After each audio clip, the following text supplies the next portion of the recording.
கண்டுகளிக்குமாறு அன்பாக வேண்டியிருக்கின்றோம்.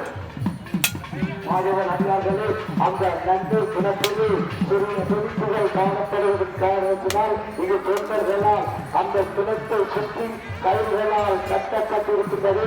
அந்த துடிப்புகளுக்கு அமைய நீங்களும் எம்பெருமானுடைய செங்கல்களை கண்டுகளிக்குமாறு அன்பாக வேண்டியிருக்கின்றோம். அந்த பரந்தாமன் பாருங்கள் ஒளி வீதியிலே வருகை வந்து கொண்டிருக்கின்றான். அந்த பரந்தாமனுடைய 17ஆம் உற்சவம் நன்னீர் உற்சவம். அந்த நன்னீரிலே நீராடுவதற்காக அதிபர்களுக்கு ஆலயத்தை நோக்கி வருகை வந்து கொண்டிருக்கின்றார்கள். அந்த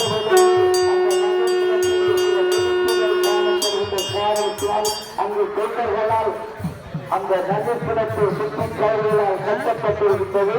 அதன் விதிகளுக்கான நீங்களும் எம்பெருமானுடைய கண்டுகளை கண்டுகளிக்குமாறு அன்பாக